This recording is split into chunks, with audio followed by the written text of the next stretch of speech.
genetics. Okay. Now with bacterial genetics, remember, diba, our bacteria reproduce through binary fission. Very good. Okay. Now in eukaryotes, binary fission is equivalent to cell division. Okay, that is a cell division. So in humans or in eukaryotes, cell division is called, what's the process? Mitosis. Okay, but in bacteria, it's called the binary fission. Alright, so in mga bacteria, mga prokaryotes, they have this genome. Alright, they have this, they don't have true nucleus, diba? So compared with the eukaryotes, our genetic material, the DNA, what do you mean by DNA? Deoxyribonucleic acid. Okay, the DNA is enclosed in a nucleus, whereas sa mga bacteria, they don't have this nucleus. That encloses their genetic material, which is the DNA and also the RNA. Okay, so they have this chromosome, okay, bacterial chromosome that are circular and then double-stranded, alright, and then wala siya naka-enclose sa nucleus. It is located in their nucleoloid, no, and then in their cytoplasm. Okay, so their bacterial chromosome encodes their genes. No, whether if that bacteria would contain specific na mga phenotypes, no, or kaya depende sa kanyang enzyme, or kaya enzymes or proteins na ma-produce. Okay, so dyan encoded yung kanilang genes. Also, they have these plasmids. Okay, plasmids. Say plasmids. Plasmids. So this is an extra chromosomal, okay, extra chromosomal nila na genes. Alright, wherein these plasmids, no, this is a circular, double-stranded na kanilang DNA. Alright, dyan din yung encoding ng kanilang mga genes. But plasmid, most of the plasmid ng bacteria is responsible for encoding the sex pili or the sex pilus. Okay, or the conjugation pili. Conjugation pili. Since they don't have sexes, alright, they do asexual na reproduction. Alright, so how do they multiply or how do they reproduce? Their DNA, alright, starts to replicate. Okay, ma-replicate na kanyang DNA into two, duplicated siya. And then after that, ma-separate yung kanyang DNA molecules, creating two the same na DNA. And then after that, there will be cleavage, no? And then mag-invaginate yung cell membrane, and then it will then form two different cells, but of the same na genes. Okay, they are of the same chromosomes, the same gene. Kasi bakit siya the same lang? Because the original DNA is just copied. Okay, it's just duplicated or replicated. Alright, and then produce ng new cell with the same na chromosome. Alright, so ano yung genes ng meron ng original na bacteria is the same with the new or the daughter na cell. Okay, because it is just replicated or duplicated. Alright, so how do they reproduce, no? So via binary fission. Alright, so binary fission, na sila yung ginatawag na binary. Ay, kubaan ko ba? Permanent marker. Ay, permanent ink ang libutan. Binary fission. In binary fission, one cell from one cell, let's say for example, rod siya, bacterial na rod, okay? It can divide into two. Alright? And then, these two will then divide, and then the rest will also, mali na akong buwan. Okay, the rest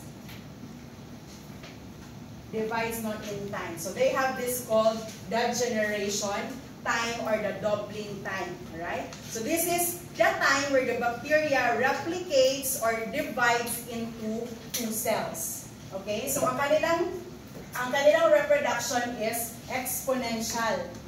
What do you mean by exponential? Diba? Dili siya katong 1 plus 1, tapos 2 2 plus 1, 3 plus 1, dili siya ingon ato na kind of reproduction. Their exponential na reproduction is katong from 2, it will mag-rise up ilang population, no, into 2 raised to 1, 2 raised to 2, 2 raised to 3, 2 raised to 4, and so on and so forth. Okay? So it depends, no, for kung pila ka bacteria ang original na present, ihang quantity or ihang population. And then after that, in certain time, the generation time nila, pila ang ilang ma-produce, no? So how to compute, no, the growth of the bacteria? That is to divide the generation time, alright, divided by the number of the bacteria. Alright, so that is their generation time. Okay, generation time is also known as the doubling time. Alright, so one bacteria again can reproduce to more bacteria, okay, exponentially in a certain period of time. Now let's learn about the different phases of the growth of the bacteria. Okay, so we have here, no, the y-axis. Asa yun ang y-axis? Horizontal or vertical? Vertical. Okay, so y-axis, it indicates the number of the bacteria, and then on the x-axis, no, the time. Right? So we can determine the growth curve of the bacteria. Alright, the bacterial growth. So at first, it starts with a lag phase. What is a lag phase? It is where the bacteria prepares to divide, no, increase in number of living bacterial cells. So in this time, the cells need to adapt to the new medium or to the new environment. So there are, let's say, isa lang na siya ka-bacteria, no? That's why sa graph, wala siya nag-start sa 0. Kaya kung saan mag-reproduce kung walay number, walay present na organism. So it's kasi masing isa lang kabuo, alright? Or kaya 10 sila kabuo, no? Pag naa sila diri, for example, naa sila diri sa surface, they start to ni-atching ko. Okay, for example, ni-atching ko, tapos nakagawas dito si Staphylococcus aureus, na isa lang dito buong na bacteria, niabot sa surface. Okay? Then, in this environment, it's totally different. Kay, di ba sa kuwang environment, na ako'y 37 degrees Celsius, no, na ako'y tama na pH, ako'y tama na nutrition. Pag abot niya sa environment na different, okay, dito pa siya nag-adjust. That time, it would take siguro, let's say, mga 10 minutes or 2 minutes to 10 minutes. Dili siya certain, okay? Dili siya certain and consistent sa iyang time kung kano siya mag-start, no, increase sa iyang growth. Because it depends on the bacteria. It depends on the type of the bacteria, kung makasurvive ba siya on this kind of environment. Now, let's say nakasurvive siya, naka-adapt na siya sa environment. Alright, there were already adjustments, no? So, nag-start na siya to increase its population. So, from one bacteria, nag-increase na siya, and that is the log phase. Okay? First is lag phase, wherein the cell adjusts to the environment. Then the log phase, wherein, sa log phase, can you read? Exponential increase in number of living bacterial cells. Phase where bacteria are most susceptible to antimicrobials. So in this phase, the bacteria starts to replicate. Okay? Via, ang salita yung replication? Binary fission. So exponentially, nag-increase na iyahang number, iyahang population. So that happens in the log or the exponential phase. Alright? And also in this phase, no, the microorganisms are susceptible. Saan ang susceptible? Dali na ba siya mamatay or dili siya matablan sa antibiotics? Matablan siya, okay? Matablan siya sa antibiotics. It is susceptible. Why? Because nakaka-start nilang, no, adapt to the environment, wala pa siya naka-create of mutation, wala pa yung mga recombination sa iyang genes, okay? Sa iyang DNA. Next, after that, the next phase is the stationary phase. What is in the stationary phase? As you can see sa graph, flat line siya. Okay? So flat line, but it doesn't mean, di ba ang flat line, kung sa human, kung pag flat line na meaning, patay na siya, di ba? But in the bacterial growth, ang stationary phase, it means steady, wala na siya number na nag-increase. Equal na ang number sa death. Nanay nagasugod o kamatay na mga bacteria, equal po ang number sa mga live na bacteria in the stationary phase. Why? Because of the increasing number from the log phase, ang nutrition, okay? Ang nutrition, naning mga competition sa nutrition, competition sa environment, and even some of the bacteria not eats the same bacteria, kaya para lang makakuha sila og kanang ilahang nutrition, okay? So that's why in stationary phase, ang population present sa mga dead na bacteria, dead ay dapat ni. So mga dead ug mga live na mga bacteria is equal. Alright? Next phase, is the death phase. Wherein, nag-increase na ang number sa dead na mga bacteria compared with the live bacteria. Bacteria die faster than they multiply. Why? Ano kaya sila mamatay? What could be the reason? Gusto mo nutrients? Limited na or na-consume na siya. Okay? So that's why wala na'y support sa growth sa bacteria. Alright? The number of non-living bacteria is greater than the number of the living bacteria. In the death phase, there is already exhaustion of the nutrients, and also there is accumulation of the toxic products. Okay? So because there are bacteria na nangamatay na, then kapag mamatay sila, there can be toxins na ma-release sa ilahang cell membrane, remember? Diba? Kapag mamatay sila na ay lysis, or kaya na ay toxins na ma-release, that can also be toxic to other population of present or sa mga living pa na mga bacteria. Alright? Okay, nasabtan ang phases sa growth sa bacteria. The same in the laboratory, we can observe this one sa start pa lang. When the specimen is submitted in the laboratory, we have the same number as much as possible na masubmit ang laboratory within 1 hour. Isa-isa kamalya. Naku, may buhangin. Or kaya kaya sa likod. Isa si kamalya. Okay, so balik tayo sa specimen. For example, niluwa ka o plema. Okay, kaya gubi na kayo nag-iupo, nag 1 month na, gi-require ka sa doctor to have a sputum culture. Na pagkakasabit sa laboratory, dapat within 1 hour, kaya para dili siya magtaas ang number sa bacteria. Or else, if ever ma-delay ang pag-submit sa sample, there can be, sa may makita po, bacterial overgrowth, or kaya, dili na mao ang mga bacteria or mga pathogenic na bacteria na i-target na to for that sample, okay, because of that bacterial growth curve. Alright? For example, again, naghatag ka og sputum sample. Then sa sputum sample, the population of present dito could be pathogenic na mga bacteria.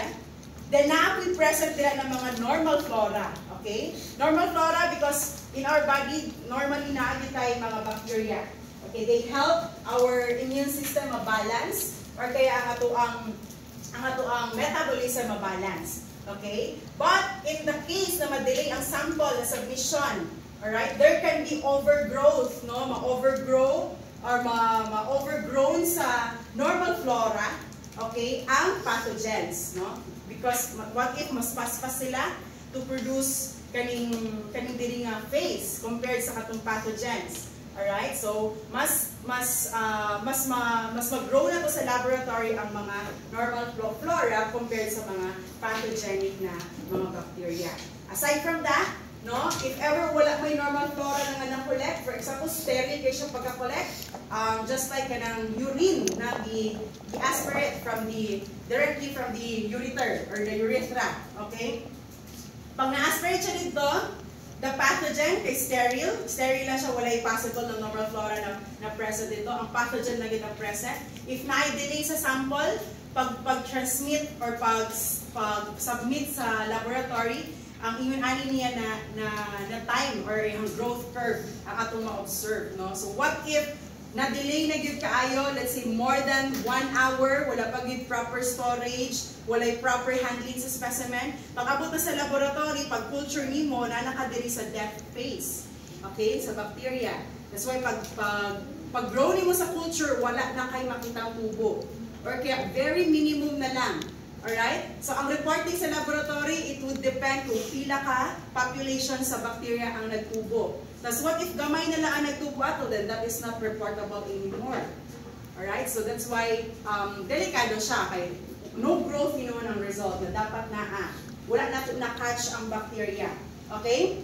So I hope you understand the phases of the bacterial growth. Now question.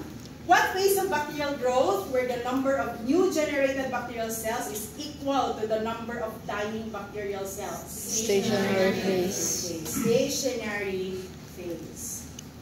Alright. Now, yung bacteria, okay, di ba, nag-reproduce sila. They reproduce via binary fission. In their reproduction, no, there can also be alterations or mga abnormalities, no, in their reproduction. That's what we call mutation. Okay? So sa mutation, what is mutation? It is a change in the original nucleotide sequence of a gene or genes within an organism's genome or the genotype. Alright? There is an alteration. Take note, kung na-change, na-ay alteration, alright, na-may deletion, na-may duplication, okay? Na-duplicate niya, na-sobrahan niya duplicate ang iyahang sequence sa gene. Alright? So, that could be, or kaya, kapag duplication, normal lang siya, from normal person, or kaya normal bacteria, nahimo na siya extra, or kaya beast na siya na, or wild na siya na bacteria. Alright? Now, if there is inversion, okay? Na-inversion, therefore, na-ay substitution sa iyahang, sequence, sa gene, no? For example, from the beast, ang original niya na sequence is beast. Pag abot sa inversion, the B is inverted or kaya nakabyuhan siya of another or lahi nga gene. May mo siyang feast, from beast to feast. Okay? Example, analogy lang siya ha, sa mutation sa ilahang genes. Now, if there is deletion, okay, deletion type of mutation, alright? So, for example, ang feast, no, ang beast, na ay na-delete, then, na ay na-delete, hindi na siya deletion, best. From beast, na mo na siyang best. Alright? And if there is insertion, na ay nadugang na other gene sa ihang sequence, then translocation, no, na ay na-invert, then na-add, na-cut, and then na-paste na po sa iyahang gene sequence. Okay? So, take note of these types of mutation, the duplication, inversion, deletion, insertion, and translocation. So, any of these alteration, no, of the gene sequence is a mutation. Alright? So, it is important no, sa mga bacteria, if ever na mutation sa bacteria, or kaya, let's say sa virus, no, kapag mutated ang isa ka virus, dili na effective ang antibiotic, or I mean, ang antiviral drug sa ilaa. The same with bacteria, no, if nag-mutate ang bacteria, ang antibiotic is no longer effective to that kind of bacteria. And also, it can cause no, kanang extreme na kind of infection. Alright? Now, there is also recombination no, to the gene exchange of the bacteria. Okay, we call it recombination or also known as the homologous recombination. Right? So, dili na siya ma-consider as mutation, ang recombination, kay nag-combine lang ang chromosome sa isa ka bacteria to another bacteria. So, let's say for example, this is a bacteria. It has a chromosome, mayroon ani iyang code. And then once na nag-meet sila, they undergo conjugation. Alright? So pag mag-conjugate na sila, mali po man. Na-meet niya kind of bacteria. Kani iyahang genome structure. Okay? So now once na mag-meet sila, or nag-conjugate sila, it will produce no? Iyahang na-recombination na sa iyahang genetic structure. Okay? So may ana na ang iyahang next generation. Alright? Or kaya mismo siya na bacteria. Okay? There would be recombination wherein the genes are transferred or exchanged between homologous regions on two DNA molecules. So recombination, it has to be, diba, homologous. What do you mean by homologous? The same. So dapat the same sila na organism, the same sila chromosome. Okay? Ay, the same sila organism but different na chromosome. Okay? So na-transfer or exchange sa ilahang DNA molecules. Okay? Or pwede po, no, na ang iyahang recombination is, for example, ang organism kay naa siya plasmid and then chromosome. Okay? Then, with the other bacteria, ang chromosome lang nasa iya, tapos wala siya plasmid, making this new bacteria, okay, or this bacteria per se, nga magkaroon na po siya o plasmid. Okay? There is a gene transfer or exchange. Okay? But mahappen siya sa the same na type of organism or the same bacteria. Okay? Nasabtan ba ang recombination? Mostly, our recombination happens in their villi. Okay? Recombination happens in their villi. Ang bacteria na ay villi, kung sa itong villi, iba mo to siya ang structure sa bacteria for the, unsa? Conjugation. Alright? Very good. Okay. Now, there are different mechanisms sa gene transfer sa bacteria. Okay? And the gene transfer of bacteria is known as the horizontal gene transfer. Okay? Kung sa humans or sa mga eukaryotes, the gene transfer is vertical gene transfer. Kasi nasa vertical gene transfer, the mother plus the father, okay, pag mag-meet sila na ay conjugation po na mahitabo, okay, so it will produce the progeny nila, di ba? It's either ma-combine, di ba, na combination, it's either paana iyahang chromosome, di ba, na combination, tama ba? Kasi yung progeny, what do you mean progeny? Succeeding generations, ang progeny. Okay? The genes is transmitted to the next generation. So, pag-vertical siya. Okay? So, kung unsa ang nakuha sa offsprings, alright, mapud iyahang ma-pass on towards to the generation. So, ma-maintain niya ang gene from the mother or sa father. Okay, up to the next na generation. Alright? Now, with horizontal gene transfer sa mga bacteria or sa mga prokaryotes, no, ang mahitabo sa ilaha, okay, it has three different na mechanisms of the gene transfer for the prokaryotes or the bacteria. First, let's talk about the transformation. Okay. So, on transformation, it happens, no, wherein there is an uptake and incorporation of naked DNA into a bacterial cell. So, for example, naay cocci. Okay? Kung siling cocci? A circle na bacteria. Okay? So, for example, this bacteria, cocci na bacteria, let's say Staphylococcus, has its bacterial chromosome.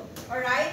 Then, nagkaroon siya ng cell lysis, maybe because of the phagocytosis or by the immune response, no, nag-burst siya. When it burst, okay, na-release saan na-release? Ang chromosomes. Okay, ang iyang DNA na material, alright? So, ang DNA material, patay na ang bacteria, pero yung DNA is naalang gihapon sa, let's say for example, sa circulation. Now, there's a presence of another bacteria. Okay? Another bacteria, dapat, kani siya na bacteria is what you call competitive bacteria.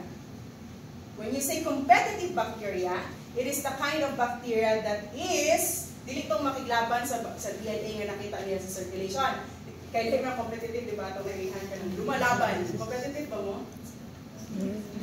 Okay, so, ang competitive bacteria, it means it is able to take the DNA from the same na species or the same yan ng organism. Okay? So, it is able, what do you mean by competitive?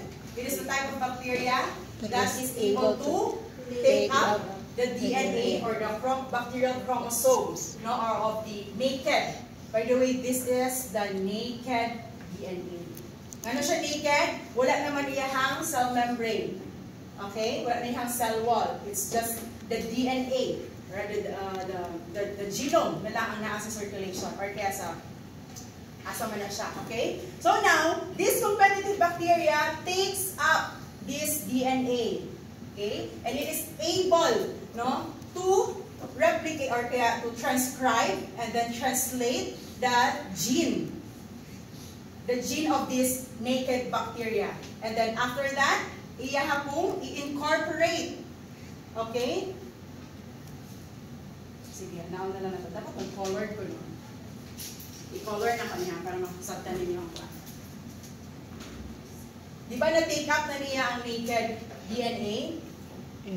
Okay? Now, after that, iyang di-transcribe, then iyang di-translate, okay? Making its chromosome, no, na-incorporate na sa iyang chromosome ang naked na DNA. Okay? So, do you think this is a new organism? New ba siya ng organism? Transfer. So, yes. Who says no? Yes, yes ako.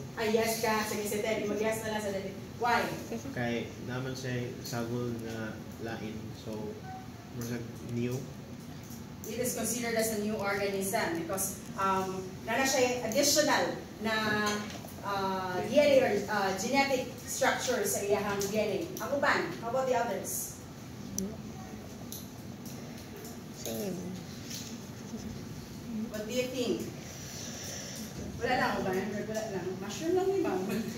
Paano may diri ko? Nabi na lang. Isa ba lang uban? What do you think? This is a new organism or delay? New organism. New, why? The same with Teddy. Copy-paste na lang answer. Okay? New organism. Yes, Jerwin. Old organism. Why? Because if you relate it to the human chromosome, yung mga chances na or certain scenarios where may dumagdag na chromosome, but it's still the same species. Okay. So I'll give this as an assignment para sa tanan. Write it in a 1/2 sheet of paper. Pero sa batong next meeting, Saturday. This Saturday, submit ang inyong answer. Okay? With the question, if the organism, the competitive bacteria, incorporated the naked DNA, no, of the same species, or the same organism, okay? If na-take up to niya ang naked DNA, will that be a new organism or old organism or old bacteria paghihapon siya? Okay? Okay. So, let's continue with the transformation, gene transfer. Okay? So, kasi na ito nag-last, no? So, this bacteria with the naked DNA, incorporated na yung naked DNA sa yung bacterial chromosome. Okay? So, mahimo na siyang new or old organism. Ito magsaba, inyong assignment. Okay? So, this bacteria, no, the importance of this transformation is for the antimicrobial resistance. Okay, so there will be antimicrobial resistance or kaya ma-increase iyahang virulence. What do you mean by virulence again? The ability the capability Capability of the bacteria to cause disease. Okay, it's the severity of the bacteria, no, to cause the disease. Okay, so once na there's a transformation of the bacteria, it can cause antimicrobial resistance and also ma-increase iyahang virulence. So one of the example or the most common na mga bacteria, no, in the competent or competitive na mga bacteria sa transformation. Okay, si SHN. Remember SHN? Streptococcus pneumoniae, Haemophilus influenzae, and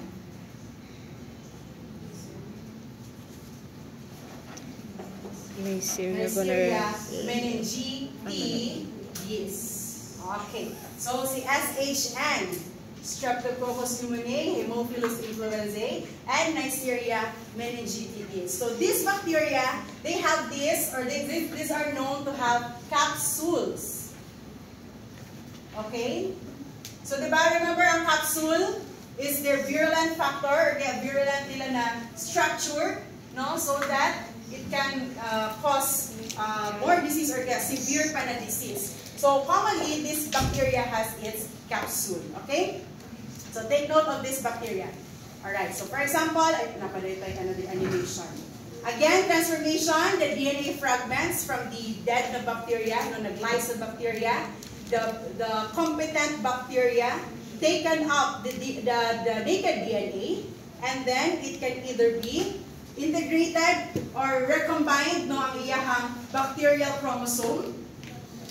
There can be stable transformation, or if ever the bacteria, no, dili niya or kaya tanaw niya nga dili niya to kailangan ng chromosome or kaya itong DNA niya na taken up, iyang buhaton is i-degrade niya itong DNA.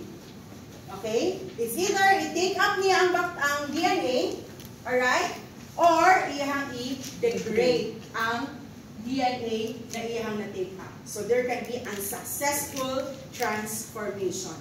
Okay? So na isa ka example ani sa isa ka experiment, no, na sa history that the scientists tried to, ay nakita mo niya nga na ay mga Streptococcus pneumoniae na capsulated, or dili specifically si Streptococcus pneumoniae, na mga Streptococcus, no, na iyahang na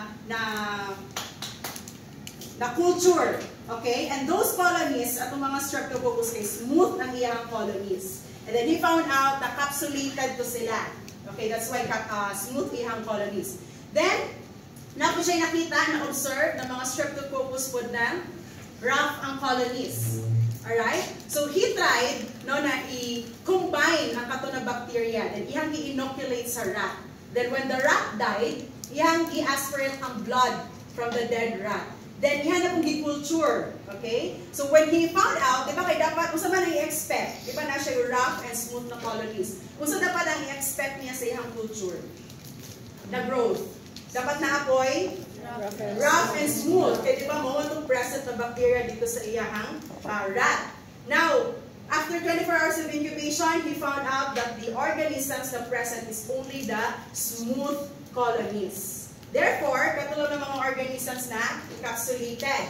Okay, so what happens? Yung gistudihan, dito na nakita no, na namatay itong mga rough na colonies, na rough na mga bacteria, itong mga walay capsules. Then, na-take up sa smooth colonies, baliktad ko, na-take up, namatay ang smooth colonies. Okay, so na-take up nila ang katong DNA sa namatay na smooth colonies sa mga rough colonies, making the rough colonies smooth na colonies. Okay, kaya naman, na-take up man nila ang DNA fragment from the smooth colonies. Okay? Nag-smile. Sa assignment. Alright. Okay? So, katuloy mo, na-take up niya ang DNA from the rough colonies, making it the smooth colonies. Alright. Now, let's proceed to the next gene transfer, which is, or gene exchange. Kindly read. Transfer of bacterial genes by a bacteriophage, virus, and bacterium from one cell to another. Very good. Kaya nagsabay mo. Gamay na lang yun. Magsabay na mo. Okay. So, transduction. Okay. So, familiar mo with alien, mga abductions, kaya mga anak, no? It's the same ang ihang principle with the transduction. Don't you know that bacteria, di ba bacteria infects the host? Tulbaan ko lang sa sarili. Ang bacteria nag-infect sa host. Tama ba? Sa mga humans, sa animals. Also, bacteria can be infected. Kaya kinsa man siya ma-infect by the bacteria, by the virus. By the virus. Okay, there is a virus known as the bacteriophage. Isa na mga bacteriophage. Muna sila ang mga virus na urang robot. Okay? Wala rin sila mga robots. So they have this, also napod sila yung DNA, napod sila yung chromosome inside. Now, this bacteriophage infects the bacteria. Nakuas mong bacteria. Okay. Naga-infect siya o bacteria. Let's say kanina, ang bacteria na siya iyahang chromosome. Diba? Now, ang bacteriophage na siya head, na siya neck, and na siya iyahang appendages. Iyang appendages, mauwi mo attach, okay, sa cell wall or cell membrane sa bacteria. Now, once naka-attach siya ang bacteriophage dito sa cell membrane sa bacteria, ang iyang genome, hello, iyang genome, iyang i-insert, padulong sa bacteria. Okay? So, the bacteria now has the chromosome of unsa? The virus. Of the bacteriophage. Okay? Or bacteriophage. So, sa Americans pa, it's bacteriophage. Alright? Now, of course, di ba, katong transformation, nakuan, the bacteria can also incorporate this gene na nakuha sa bacteriophage. Okay? But let's start first with the general transduction. Okay? Sa general transduction, what happens, no? In this DNA or kaya RNA sa virus, that virus can either be DNA or RNA. Ang bacteria na siya DNA and RNA. Okay? Now, ang virus mango, to give you the concept, once na ang virus, it needs a host para makareplicate. Okay? So, since this virus, no, iyang gigamitan ang bacteria para makareplicate siya. So, magagamit ang virus. Alright? Now, pag na-incorporate na niya ang iyang DNA, it will undergo, no, parang, transcription, and then ma-transcribe, and then i-transcript niya para makabuo siya og strand, DNA strand, and then makabuo siya og proteins. Okay? Now, in this process, okay, naka-replicate na siya sa iyahang mga DNA or sa iyang genome. Butang na to, circles na lang ang mga virus na DNA. Na-replicate na niya iyahang genome, okay? And so, ang bacteria po, na-replicate po nila ang ilahang mga chromosome, okay? Now, in this time, once na naka-replicate na ang virus inside the host, mo-create siya og capsid. Okay? Capsid acts as a cell membrane or cell wall sa isa ka virus. Okay? So, mag-create siya og capsid. Butang na to, ani ang capsid sa mga virus. Okay? I-create niya ang capsid. Now, these capsids can also take the bacterial DNA. Okay? Now, once na naka-create ng capsid ang virus, usa yung buhaton sa cell. Ihang patyon, ihang i-lyse. Okay? So, ma-lyse na ang bacteria. No? Releasing. No? Kapag ma-lyse na ang bacteria, what will happen? Ang cell death, ma-release na itong mga chromosomes, mga DNA niya fragments. Okay? So, now, capsid naman ni siya, meaning isa na siya katibuok na new virus. Okay? So, this virus can contain, di ba, katong DNA from the bacteriophage, or kaya DNA from the bacteria. And since, di ba, bacteriophage siya, therefore, bacteriophage po siya pagkawas. So, may nga, kung ano nga mga robots na siya. Okay? Nasa time? Now, this bacteriophage, kita na po silang bacterial cell, they infect. O, na po nilang ibuhat dili. Alright? So now, di ba, this bacteriophage na nag-contain of bacterial DNA, so pag abot niya dito sa, or pag-infect niya sa another bacteria, na anay combination, no? For example, this bacteria contains this kind of chromosome, na anay combination, recombination sa iyahang DNA. So the bacteria is now a new organism. Alright? Now this one, the same hapon sa nakita po kaganina, no? For example, paani niya kuan, na-incorporate niya ang chromosome sa virus. Okay? Nasabtan ba? Ang general transduction. Yes. So, ang cycle, mag-continue lang din na siya, no, na mag-infect sa bacteriophage ang bacteria. Okay? So, there is also a specialized na transduction. Okay? The same gihapon siya, ani. Alright? The same gihapon nga na-transduct gihapon siya. But then,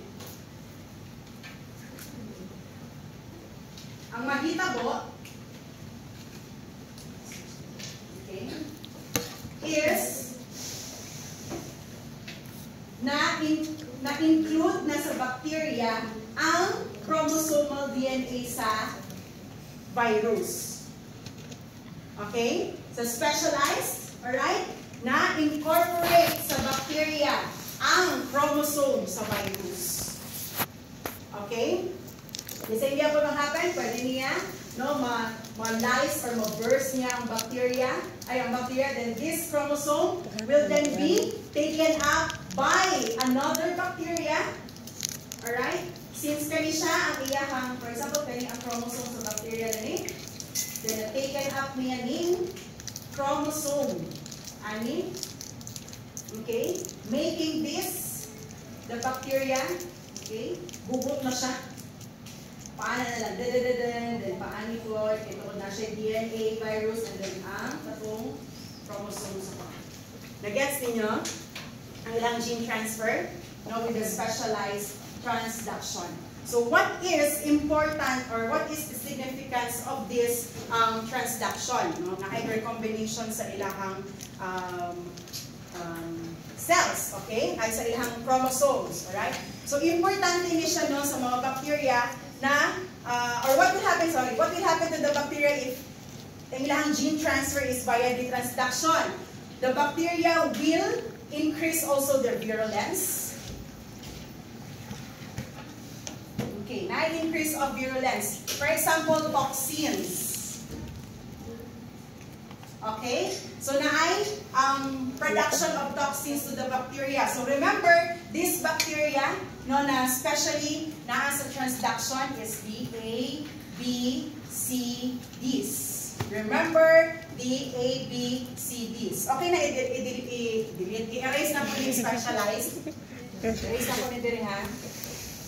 Okay. Remember this bacteria, maka-produce of toxins because na-increase ilang virulence from the transduction na mechanism. Okay, so si A, for group A, Streptococcus. Okay, o sa ilang toxin? Erythrogenic toxin. Okay, mga group A na Streptococcus. B, for the botulinum toxin. Isa man si botulinum toxin, Clostridium botulinum. Okay? Basta botulinum toxin, it's Clostridium botulinum. C for cholera toxin. Sorry. Cholera toxin. Okay? Isa man si cholera. Vibrio cholerae. Okay. D for toxin. Okay. By Corynebacterium. Laban. Diphtheriae. Kulang kong A, sorry. Diphtheriae. Diphtheriae. Okay. And S for the Shiga toxin. Naging na po ang toxin. This is from Shigella. Okay, the species na lang nato. Alright. Remember the ABCDs? Okay, ABCDs, no? Na-increase ang ilang virulence, creating toxins or producing toxins sa ilahang genetics or sa ilahang genes, I mean. Okay, so these organisms, no, ABDs. A, B, C, Ds. Erythrogenic toxin for the group A Streptococcus, botulinum toxin from the Clostridium botulinum, cholera toxin from Vibrio cholerae, diphtheria toxin from Corynebacterium diphtheriae, and the Shiga toxin from Shigella species. Okay? Nasabtan ba ang transduction? So transduction, dili malimtan transduct or abduction from the bacteriophage. Alright, that infects a virus that infects the bacteria. Alright, nasabtan ng transduction. Do you have any questions? Okay, now let's proceed. Again, review sa transduction. Alright, the bacteriophage infects the donor bacterium, and so na-incorporate na ang DNA or RNA sa bacteriophage dito sa donor bacterium. Then there can be a recombination of their DNAs, no, or ilang genes, ilang chromosome. Then the bacteriophage will lyse the donor cell or the donor bacterium, and then the bacteriophage will then find another bacteria, and that will be the recipient bacterium. And then na-incorporate na po dito ang DNA or ang chromosome, no, na ilang na-incorporate or na-recombine na genes from the donor bacterium. Okay? Then, the bacterium, tawag din sa bacterium nga naka-incorporate dito or na-recombination sa yung genes is the transduced bacterium. Okay? Take note, the transduced bacterium, that is the kind of bacterium that has a recombinant na gene. Okay? Alright. Last is the conjugation. Okay, say conjugation. Conjugation. Basa please.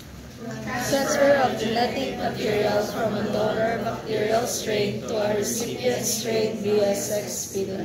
Take note. Conjugation, bising nga po siya sa katong mechanisms na na-learn na to kaganina sa genetic transfer. But, this uses the sex pili. Okay? So, for example, the bacteria, alright, with the chromosome, and nasa'y plasmid. Remember, the plasmid is the structure that produces the sex pili or the sex pilus of the bacteria. Okay? Now, if this bacteria contains the plasmid, it's called nasa'y F plus factor, further conjugation. What do you mean by F? What do you mean by F in this F plus factor? The fertility factor. Okay? The fertility factor. Kasi for, ano man sila, conjugation. Alright? Now, ang isa ka bacteria, chromosome lang na siya, wala siya plasmid. Are you with me? Okay? Wala yung plasmid, ang isa ka bacteria. So, this bacteria is called as F negative factor. Okay? Instead ng U. Are you with me? So now, this bacteria, let's say, siya ang donor, butang na ito siya ang donor, yakan siya ang recipient. Okay? Since this bacteria with the fertility factor, okay, nasa plasmid, therefore it can produce sex pili. Alright? So now, para magka-gene transfer sila or gene exchange, it produces the sex pili. So mag-create siya cytoplasmic tube.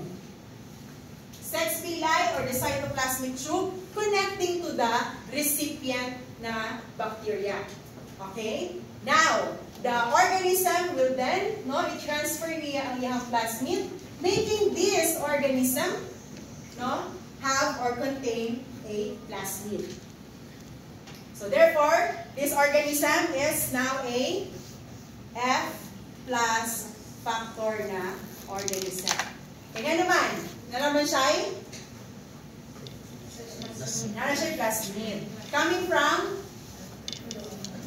the donor, okay? Wala ng donor ha, o plasmid, ano lang siya, version nag-donate o plasmid dito sa other bacteria. Did you get this? Okay, so number times, no, natin ginatawag na HFR na bacteria. What do you mean by HFR? It's the high frequency recombinant na bacteria.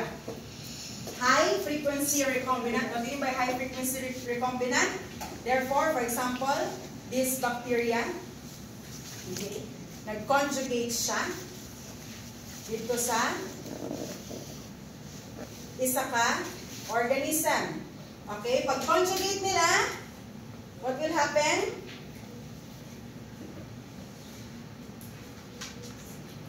What will happen sa conjugation? Na ay exchange. Tama ba?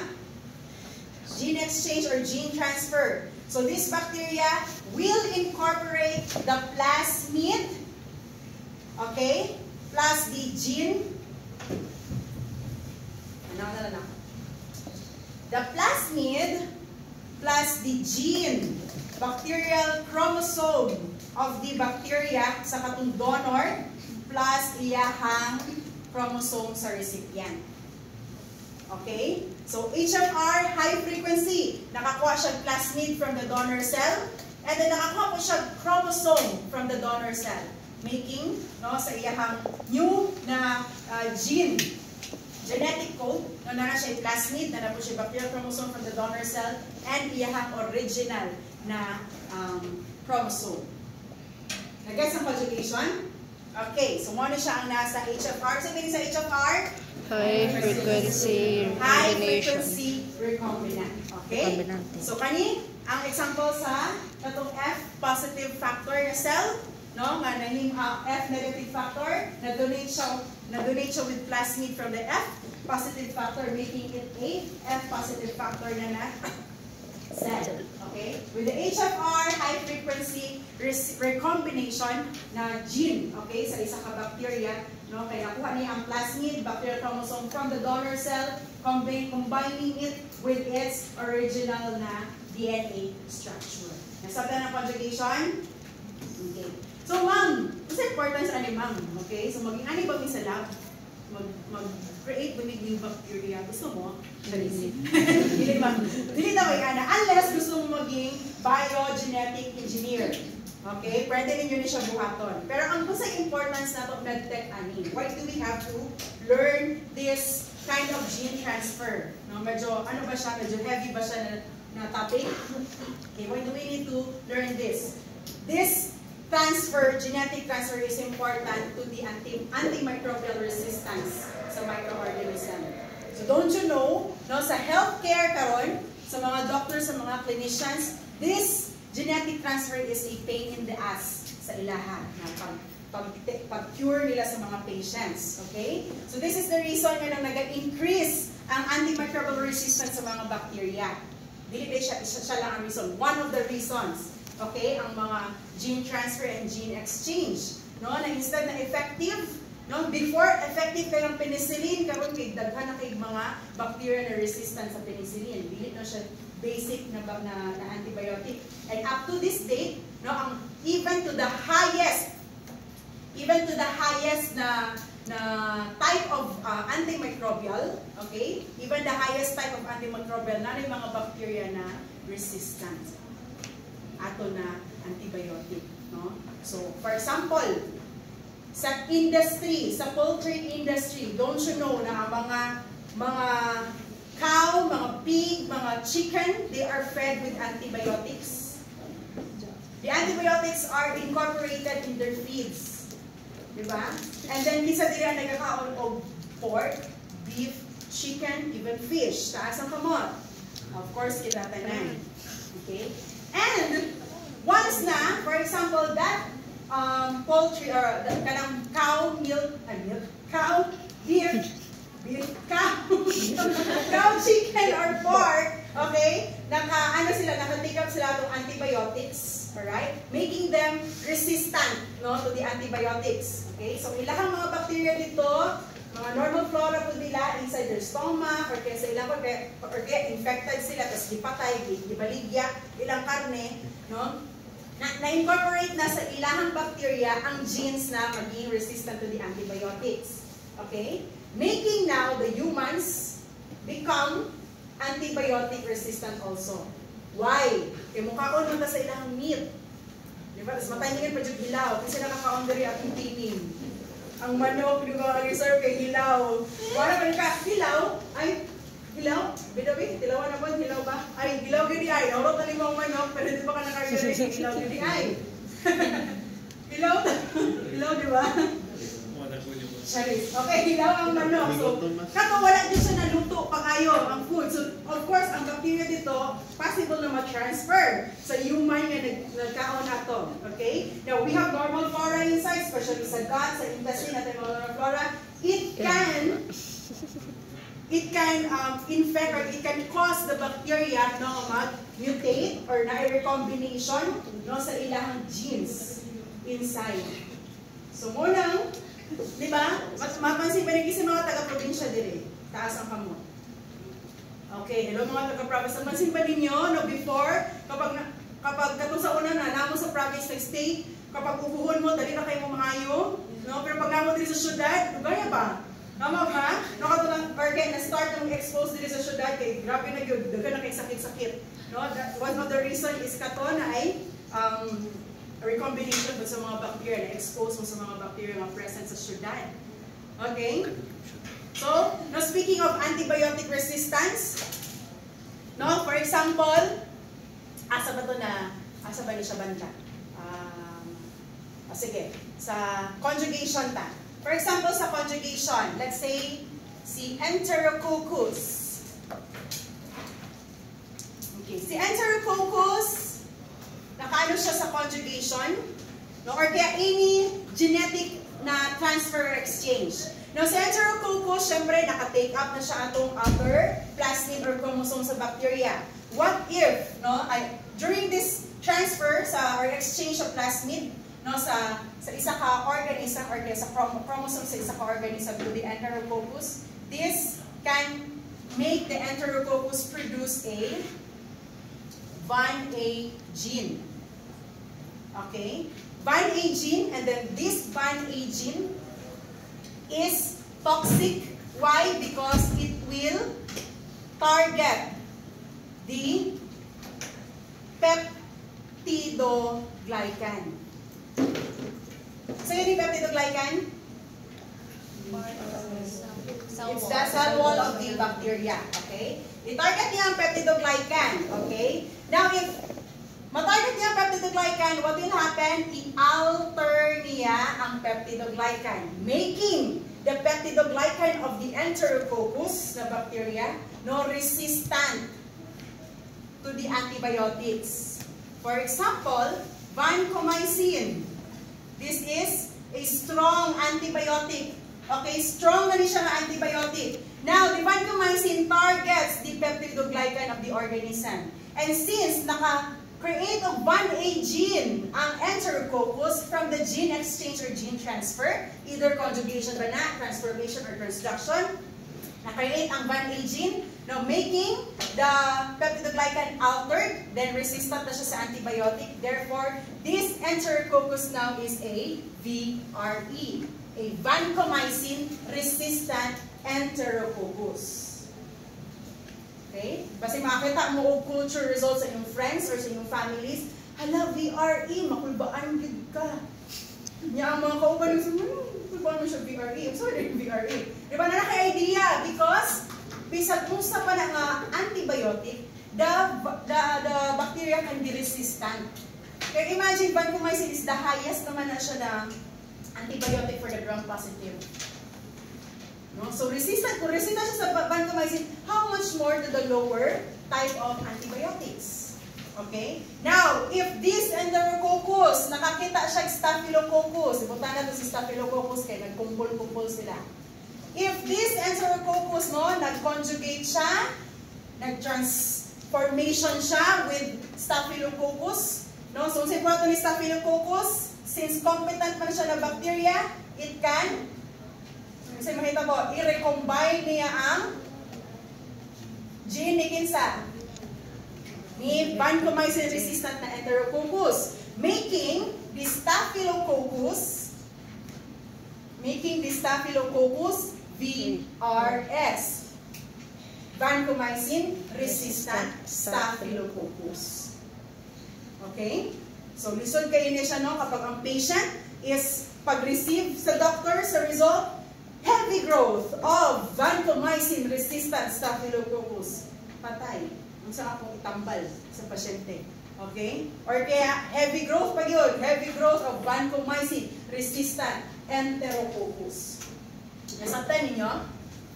No? So this happens no sa ilahang genetic transfer. Alright? So this is an example of a pictograph, no? A photomicrograph pala, I mean, of E. coli having a 6 pilus between a donor and recipient cell. Okay? So kana no, nakita gid nila, nakaplagan nila nga naay nahitabong conjugation. Alright? So, na-transfer na sa DNA. Kapag yung different sila ng organism because this E. coli, kung saan siya nga tawag gani sa ihang kuan, flagella? Peritricus. Na E. coli. Compared with the other organism. Atricus, wala siya yung flagella. Okay? Now, what do you think kung sa ihang ma-produce na organism kapag nag-conjugate na sila? Kanang sa recipient. Do you think it can also have this flagella, the same with E. coli? Yes. Kaya na-transfer ang gene dito sa organism. Okay? Na-shock chan ba? Alright, question. Bacteriophages allow which mechanism of gene transfer to happen? Transduction. So ba? Transduction. Transduction. Very good. Alright, we know it more. Alright, now let's proceed to the bacterial metabolism. We only have 30 minutes left. Lugayan po nakadiscuss sa gene transfer, no? Okay. So, ang metabolism sa mga organism or sa mga bacteria, for them to survive and thrive to their environment, okay? So they use these metabolism processes, the respiration, in which they generate no ATP or energy no to or from the host or get from themselves mismo. Okay? So in which molecules are oxidized and results in an inorganic molecule as the final electron acceptor. Okay, so that is the respiration. So commonly, sa bacterial metabolism, respiration ang ilahang process. Alright? So we have different respiration metabolism processes sa bacteria. These are the glycolysis. When you say glycolysis, it means Breakdown of glucose. it's a process of breakdown of Glucose. Glucose is Sugar. Okay, glycolysis. Glycolysis, okay? So there is an Embden-Meyerhoff-Parnas pathway. Take note of this. Familiar ba mo with Embden-Meyerhoff? Okay, wherein no, the glucose is being oxidized and produced to pyruvic acid. Take note na niya, ang basic na niya ayaw ninyo ni Kalinti because this will be used for the biochem na test. Pag-abot sa laboratory, mag-biochem test ito sa Enterobacteriaceae, appeal gihapon ni siya na principle. Okay? Another process is the Krebs cycle or the tricarboxylic acid or the TCA cycle. So most important is siya na process for the completion or for the complete oxidation of a substrate under aerobic conditions. Kapag aerobic, it's the Krebs cycle. Take note, aerobic, no? Na it requires aerobic. What's the aerobic? Does it have oxygen or walay oxygen? Has oxygen. It has oxygen. Okay. So in Krebs cycle, there's enzymes present now that converts the pyruvate into carbon dioxide and acid. Okay. Na ay acidity, na ay carbon dioxide. So mostly sa Krebs cycle, ay pareho rin lang sila. Na ay mga color changes at ma-observe ani sa laboratory. Okay. Right. Now, fermentation, another metabolism of the bacteria. Diba? Fermentation, in this process, it does not require oxygen. So therefore, anaerobic siya na process. Kisa itong aerobic, ang process, si Krebs. Kapag anaerobic, it's the fermentation. So it uses the Krebs cycle, pero walay oxygen. Alright? Because anaerobic ang process. So there are different types of fermentation na process, okay? So fermentation, pwede maging alcoholic fermentation siya wherein ang product niya is ethanol and carbon dioxide, wherein the sugar is converted into alcohol and carbon dioxide. Homolactic fermentation, the pyruvate is reduced to lactate, which is used to make yogurt and mga pickles. So, homolactic fermentation tama na. So, lactic, no, the word lactic for the lactic acid, okay? Heterolactic fermentation, it produces substances other than lactate, such as alcohol, carbon dioxide, formic acid, and the acetic acid. Okay? Mixed acid fermentation, production of ethanol and acids. Kapag ethanol of acid, that is mixed acid. Kapag alcoholic fermentation, carbon dioxide, and the ethanol. Butanediol fermentation, the pyruvate is converted into acetone, then reduced to, unsang product? 2,3-butanediol added with NADH. Okay, so small amounts of ethanol and mixed acid are synthesized or produced in butanediol. Right? Butyric acid, conversion of pyruvate into butyric acid along with the acetic acid, carbon dioxide, and what's the H? H2. Hala ba, Yukim? What's the H2? Dihydrogen. Alam mo, Sir Bong? Kalimut sila. Ang sabi H2. Huwag sila kailang H2. Okay? Take note of these fermentation processes. So, ang ilang fermentation process depends on the type of product na produce during that process. Okay. Now, what are the major nutritional needs for the bacterial growth? Take note of these three.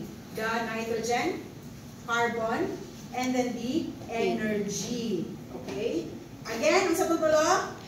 Carbon, nitrogen, energy. Okay, the carbon, for their cellular constituents. The nitrogen is for proteins. Okay? And energy is for their ATP, or for their production of ATP, so that they can function well. Okay? Now, what is the process that turns sugar into ethanol and carbon dioxide? Alcoholic fermentation. Alcoholic fermentation. Alright, now let's proceed to the physiological requirements of the bacteria. Okay, so there are a lot of requirements that start with the oxygen na requirement for the bacteria. So there are organisms that are known as the aerobes. These aerobes contain 15 to 21% oxygen and 1% na carbon dioxide. Dili siya katong purely oxygen lang. No? It also has a minimum amount of the carbon dioxide. Now the anaerobes, it can be obligate anaerobe. Kapag obligate, dili gyud niya kailangan ng oxygen. Mamatay siya with the presence of oxygen. Alright? Now, facultative anaerobes. Okay, facultative, when you say facultative, can it survive with the presence of the oxygen?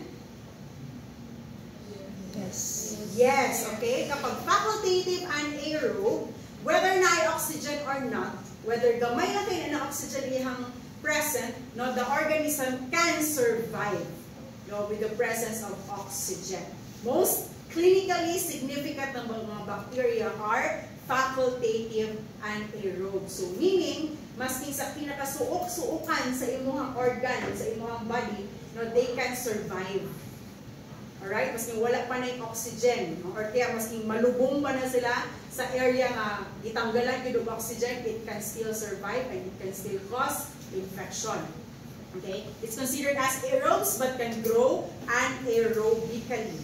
Aerotolerant anaerobes, this can survive in the presence of oxygen, but unable to perform processes unless placed in anaerobic condition. So they can tolerate oxygen, pero they cannot do processes, dili siya maka-create of walay metabolism, dili siya infective, okay? Dili siya maka-cause of infection if naa siya sa anaerobic na condition. Nasagta ng aerotolerant anaerobe. Okay. Now we have microphiles. Say microphiles. Microaerophiles. Microaerophiles. Okay? So it just requires minimum from the limits of micro, gagmay lang, na amounts of the oxygen for their growth. Okay? So, sooner, may gawa na ito, pinsa man sila ng mga bacteria, ma'am. Okay? So, here is an oxygen requirement, no, group of our bacteria, obligate aerobes. Kapag aerobic environment, it can grow. Kapag anaerobe, it cannot grow. Obligate anaerobes, it requires anaerobe man. Obligate pa yun siya. Obligate meaning kailangan yun, no? Ano siya? Anaerobe siya. So it cannot grow with the presence of oxygen, but without the presence of oxygen, it can still grow. So take note, mga obligate anaerobes, these are toxic na mga bacteria. Facultative anaerobes, they can grow whether na ay oxygen or wala. It requires for growth but can grow in its absence. So mostly mga facultative anaerobes are the Enterobacteriaceae na mga bacteria. Enterobacteriaceae. Okay? Family of mga gram-negative na mga bacilli. These are mga E. coli, Klebsiella pneumoniae, no? Katulad ng mga bacteria that are common sa mga infections sa sputum ay sa respiratory na infection, UTI na infection, gastrointestinal infection, and so more. No? So, common yun siya sa humans, ang mga Enterobacteriaceae na family, mga facultative anaerobes. Facultative aerobes, they can grow the same with the facultative anaerobes, but they cannot utilize, no, ang ilahang they cannot utilize the oxygen. Alright? Aerotolerant anaerobes, they can grow gyapon whether na oxygen or wala, but ang ilahang oxygen, no, dili required and dili po utilize. It inhibits some metabolic processes sa mga aerotolerant anaerobes. Aerophiles, gamay lang na value of oxygen, no, ang ilahang needed for the oxygen for their growth or survival. Okay, now in the laboratory, usita ko sa mga bacteria. Okay, so these are broth. Okay, mga broth name. So sa broth, mag-observe na to if na presence sa bacteria, na growth sa bacteria, if na turbidity. Say turbidity. Turbidity. So walang turbidity. Turbidity. Cloudiness. Cloudiness. I-shout out ninyo. Okay, na cloudiness doon. Okay, mag-cloudy ang ato ang broth. So, normally, kapag wala pa na siya organism, clear lang yun na siya. If ever na organism na ay cloudy, okay? So, for obligate aerobes, if mag-observe na to ang cloudiness sa broth na sa surface, it means obligate sila ng aerobes, kaya kailangan nilang oxygen. Nagtapok sila dito sa kung asa ang oxygen. Okay? Now, ang facultative aerobes, it is distributed all over sa broth. No, wala siya, dili siya concentrated dito sa surface.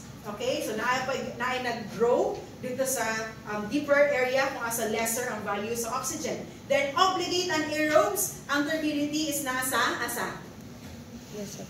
Bottom part, kung asa walay oxygen or kaya minimum lang na content sa oxygen, okay? Then, aerotolerant anaerobes, no, the same with the facultative anaerobes, pero ang differences nila, mas baga ang ka-cloudy or ang ka-turbid sa facultative anaerobes dito sa surface compared with the aerotolerant anaerobes. It is evenly distributed, no, ang iyahang turbidity. Then microaerophiles, kung asa lang limited or lesser, ilang ito ka percentage sa oxygen? 2 to 10% of the oxygen present in the medium. Okay, okay, now question. What is the oxygen requirement of most pathogenic bacteria?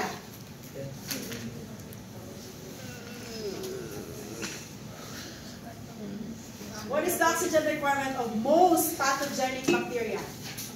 Facultative anaerobes. Sa gitong family sa bacteria ang mga facultative anaerobes? Enterobacteriaceae. Okay?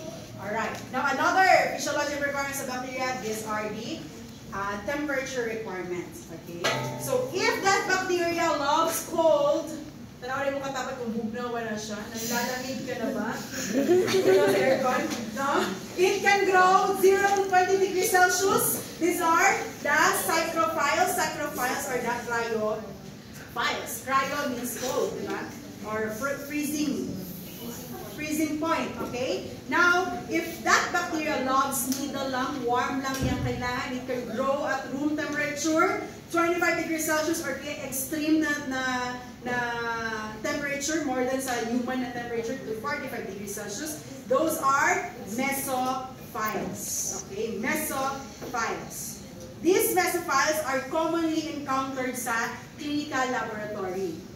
Okay? So if commonly encountered sa clinical laboratory, yung sama sila ng mga organism. These are Staphylococcus and Streptococcus. Mga mesophiles, alright? They love sa middle lang, 25 degrees Celsius to 45 degrees Celsius. If more than that, 50 degrees Celsius to 60 degrees Celsius, these are the thermophiles or the hyperthermophiles. They love heat. Okay? Almost patulong na siya sa boiling point. Okay? Optimum growth niya 50 to 60 degrees Celsius. These are thermophiles or the hyperthermophiles. So, this is the Jeobacillus steatro. Akong ikuan ang spell niya. Steatothermophilus. Okay. Steatothermophilus.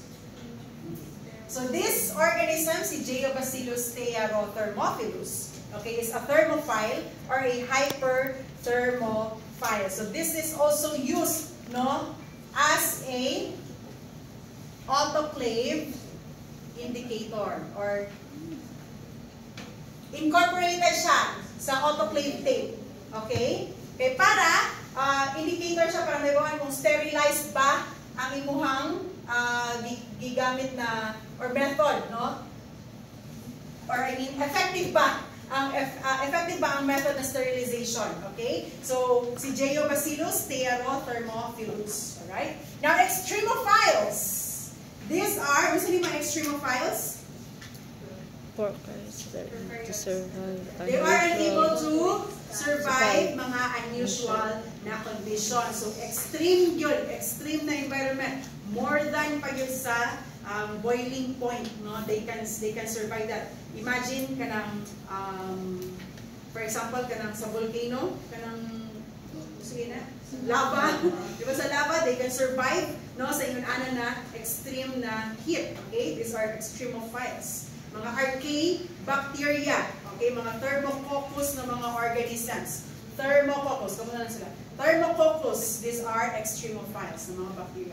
Next, according to the pH requirements, ano ba ang neutral na pH? 7, okay? So neutral pH is 7. These are neutrophiles. They grow at neutral pH. Alright? So ang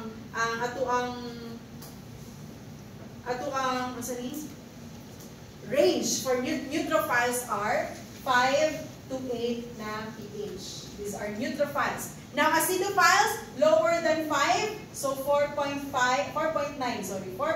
below. Lower than, tama ba? Lower than 4.9. Okay? And then, ang mga alkaliphiles, these are katong mga 8.1 and above na mga pH. Alright? Next. Halophiles. When we say halo, dili na sila itong na yung mga anak dili itong mga angel. No. Halophiles, this can survive to this salt. Okay? Salt, mga halophilic, no, na mga organism, sodium chloride concentration. Okay? Your Enterococcus can survive with the presence of sodium chloride. Capnophiles, they grow better at the levels of carbon dioxide. No, high level man siya or low level of carbon dioxide. However, it requires low level of oxygen di ay, it requires 5 to 10% lang na carbon dioxide. Okay? So, kinsa man yung mga capnophiles, these are Haemophilus influenzae, mga Neisseria. Okay? Mga gram-negative na mga gram-negative cocci, Neisseria, and gram-negative small rods, si Haemophilus. Okay? Capnophiles. Kapag mga capnophiles, dili sila ibutang sa incubator. Kapag mag-grow sa laboratory, ibutang sila sa candle jar. Ang candle jar, siya maka-create siya carbon dioxide, and then ma-lessen po niya ang level sa oxygen, making the organism survive and thrive. Okay? Now, barophiles, at certain high pressure, with 600 to 1,100 na pressure. Okay? Question, what do you call the group of bacteria? The like salt in that like mga Halophiles. Okay? So these are the common stains for us to visualize the organism. So na-discuss na ito ang gram stain. Diba? This is the most commonly used na stain in the laboratory. And so kung saan ang purpose sa gram, ay kung saan ang function sa gram stain, is it a differential stain? Differential stain. Sige, differential stain, si gram stain, okay? Acid fast stains, para ma-stain si kinsa ng mga organisms? Acid. Mga acid fast. Okay, acridine orange, calcofluor white, methylene blue, lactophenol cotton blue, India ink, and endospore na stain. Okay?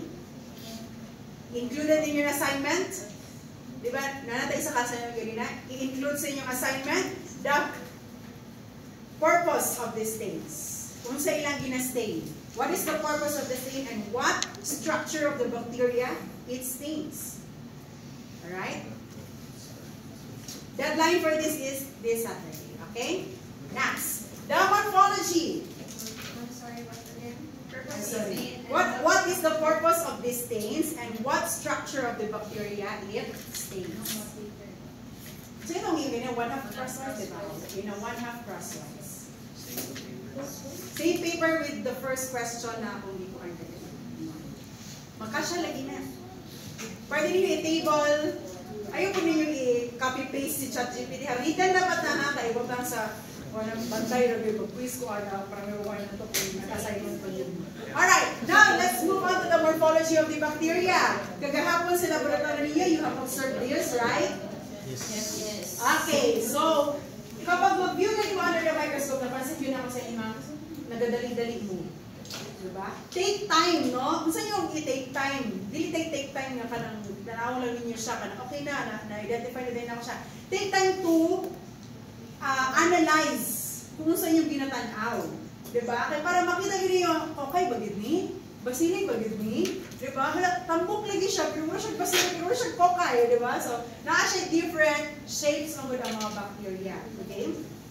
Kapag sa gram stain, maka-identify tayo, it's either kokay lang or bacilli or rods. Okay? But there are different arrangements no, sa kada morphology sa atong bacteria. When you say kokay, it means spherical or circle siya na type of bacteria. Okay? So kapag coccus, it means isa lang siya. Diplococci, meaning na siya pair. Okay? Pares din na sila sa isa ka microscopic field. Okay? Sa isa ka microscopic field, common or kaya ang sa ilahang, nakuha na lang ako para makita sa tanan. Majority. So makita nimo kay nag-pair din sila. Okay? Pag iyon ano kayo makita sa isa ka field, meaning these are diplococci. Okay? So gram-negative diplococci or gram-positive diplococci. If general yun, tanan yun. No? Tapos change siya pagka-field, mo na pwede mo nakita. Change siya pagka-field, mo na pwede mo nakita. Diplococci. Ang staphylococci, especially si Staphylococcus aureus, ang pinaka-common. Staphylococci meaning nag-clump sila. Mga grape-like structure, or grape-like arrangement, arrangement na nila. Grape-like arrangement ng staphylococci. In tetrads meaning upat, tig-upat din sila. Majority yun, or kaya common din sila sa isa ka field kay by force. So, hindi lang nakapag-tetrad. Sarcina, meaning,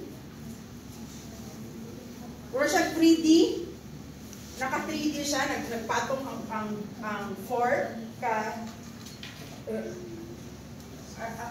excuse me, 4 ka kokay, okay? Next, streptococci means chains, in chains. Streptococci means chain. Now, let's proceed to bacilli.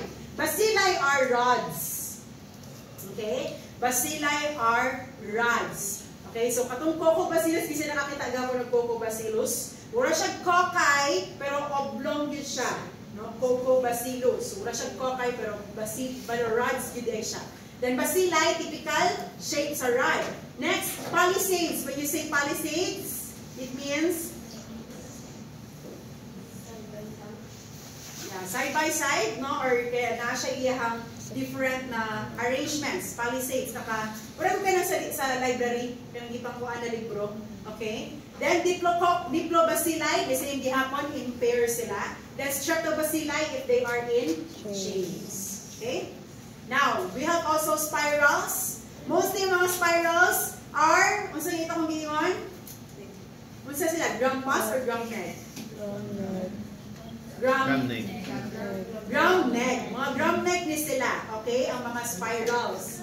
But then they are too tiny. You cannot view them under what kind of microscope? You cannot view them under Light field. bright field na microscope. So, unsa na special na microscope yung hanggang dito to view them? The dark field microscope. Take note, you always na gina-ask. Alright. Give one bacterium with a capsule on its envelope. Kisa no? Ano itong ganina, God? Haemophilus influenzae. Kisa pa? See? Streptococcus pneumoniae. Kisa pa? Neisseria meningitis. Si meningitis ang may capsule, si gonorrhea kay wala.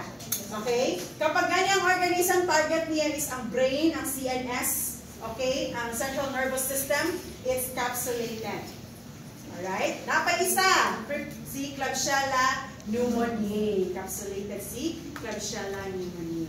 Okay, so that ends our discussion about the bacterial genetics.